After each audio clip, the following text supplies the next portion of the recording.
Au Sénégal, quel bilan des 100 jours au pouvoir du président Bassirou Diomaye Faye? On en parle avec Ngagne Demba Touré. Bonsoir. Bonsoir, madame. Vous êtes coordinateur national de la jeunesse patriotique du Sénégal, du PASTEF. Vous êtes également directeur général de la Société des mines du Sénégal, la SOMISEN. Si vous deviez dresser un bilan des 100 jours du président Diomaye Faye, quel serait-il? Tout d'abord, je tiens à dire que l'heure n'est pas au bilan. Mais il faut savoir un bilan d'étape, oui, peut-être. Mais l'heure n'est pas au bilan, puisque le mandat qui a été confié au président de la République, son Excellence M. Bassirou Diomaye Diakhar Faye, par le peuple sénégalais, est un mandat de 5 ans.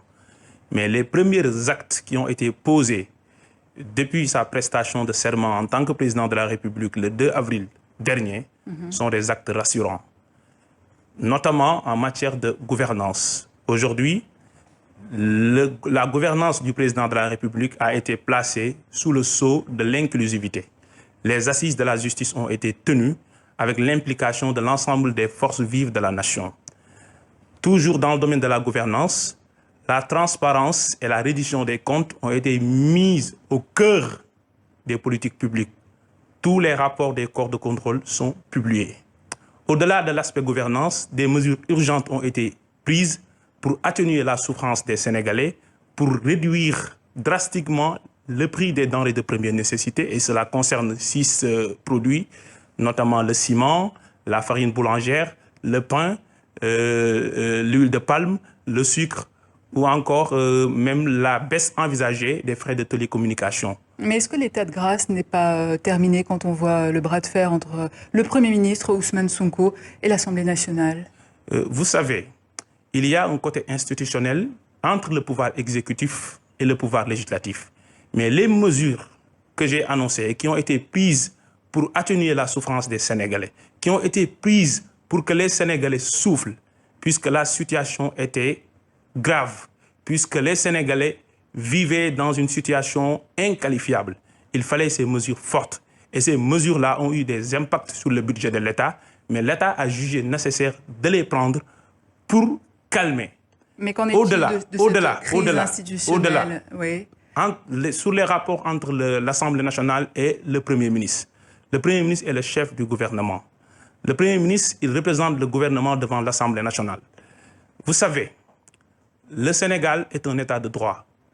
Contrairement à la France où la déclaration de politique générale est une tradition républicaine, au Sénégal, c'est clairement déterminé par la Constitution. Alors je vais juste rappeler les faits. Je rappelle que samedi, le bureau de l'Assemblée nationale, composé en majorité de députés de l'ancien président Macky Sall, décide d'annuler le débat d'orientation budgétaire parce que le Premier ministre Ousmane Sonko a refusé de venir faire sa déclaration de politique générale devant l'Assemblée. Est-ce que Ousmane Sonko chercherait à contourner la Constitution? Il n'y a pas de contournement. Je l'ai dit. L'article 55 de la Constitution dispose que le Premier ministre, une fois nommé, fait sa déclaration de politique générale. Mais il faut savoir que dans le cadre de la hiérarchie des normes, c'est le règlement intérieur de l'Assemblée nationale qui est une loi organique qui détermine la procédure, les modalités ainsi que les délais de cette déclaration de politique générale. Il se trouve aujourd'hui que ce règlement intérieur n'a pas été mis à jour à la suite de la suppression du poste de Premier ministre en 2019 par le régime du président Macky Sall, par la coalition Benno Bokk Yakaar. En cas de blocage, que va-t-il se passer? Donc, il n'y a pas de délai. Deuxièmement, nous en revenons aux faits. En 2012, le Premier ministre Abdoul Mbaye n'avait fait sa déclaration de politique générale qu'au mois de septembre. Donc aujourd'hui, il n'y a aucune rigueur par rapport au délai. Au-delà, qu'est-ce que le Premier ministre demande à l'Assemblée nationale? Se réunir, modifier les dispositions du règlement intérieur, les réactualiser pour que lui, le Premier ministre, conformément à la Constitution, fasse sa déclaration de politique générale. Donc si jamais il y a blocage, est-ce qu'il y aura dissolution de l'Assemblée nationale? Non, il n'y a pas de blocage d'abord. Il n'y a pas de blocage. Si jamais? Non, je vous dis, pourquoi il n'y a pas de blocage? Ce que nous déplorons, c'est que la majorité, qui est d'ailleurs relative, de la coalition Benno Bokk Yakaar, s'auto-exclut du débat public. Le débat d'orientation budgétaire qui a été annulé, nonobstant la volonté populaire, c'est une mesure qui n'empêche pas au gouvernement de dérouler, mais c'est une mesure qui exclut l'Assemblée nationale du champ du débat sur les finances publiques et de la conduite de la nation. Même s'il Premier présente élément. un Deuxième projet de loi, élément, c'est même dire... s'il présente un projet de loi, c'est ce que prévoit en tout cas... C'est dire, la dissolution, sur la dissolution, je vous dis, le pouvoir de dissolution est conféré par la Constitution, notamment l'article 87. Donc, à partir du 31 juillet prochain, c'est-à-dire 2 ans après l'installation, ou 2 ans après la législature, le président de la République a les prérogatives constitutionnelles de dissoudre l'Assemblée nationale. Donc c'est une prérogative constitutionnelle, il n'y a pas matière à débattre. Alors il y a cette affaire de déguerpissement. Le Premier ministre Ousmane Sonko et le ministre de l'Urbanisme ont dû faire un déplacement sur un marché de Colobane. Quelles solutions sont proposées désormais aux vendeurs? Donc c'est une solution qui doit être inclusive. Tout le monde sait qu'il y a des dispositions légales. Tout le monde sait qu'il doit y avoir un plan de désencombrement des rues. Mais ce plan doit tenir compte des réalités sociales. Et tenir compte des réalités sociales, c'est de faire en sorte que cela ne puisse pas déboucher à une catastrophe sociale, que cela ne puisse pas déboucher à des pertes, au sous-emploi, au chômage. Il faut tenir compte de la réalité socio-économique des Sénégalais, des marchands ambulants ou tabliers, qui sont des Sénégalais à part entière.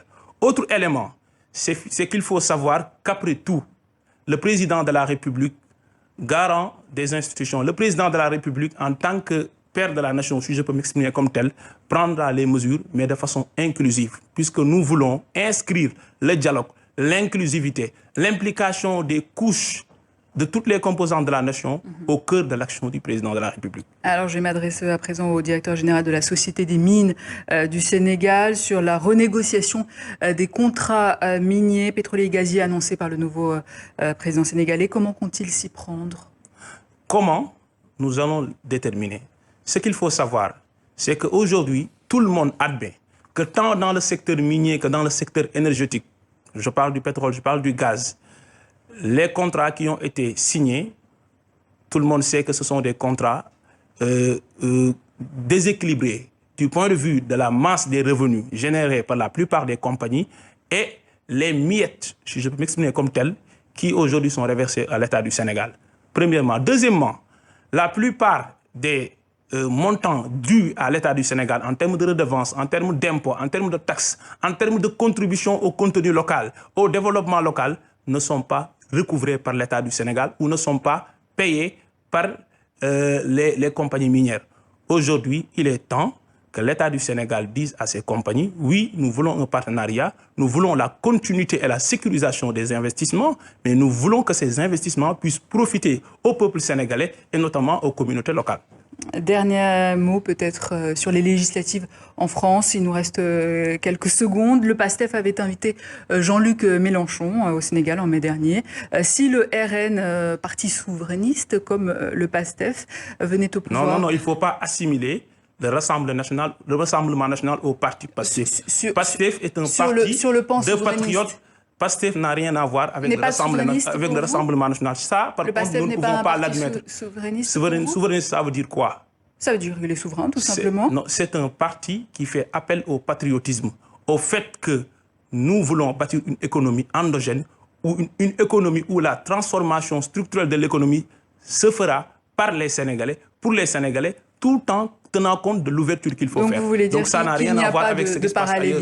Non, il n'y a pas. Il ne faut pas assimiler le parti PASTEF, qui est un parti qui est propre, un parti souverain.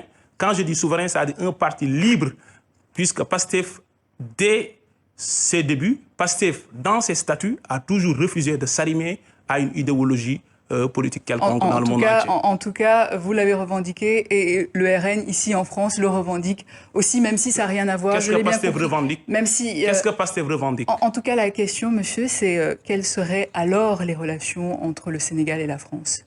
Bon, je ne peux pas m'exprimer d'abord sur des questions politiques internes à la France. La France est un État souverain, le Sénégal est un État souverain.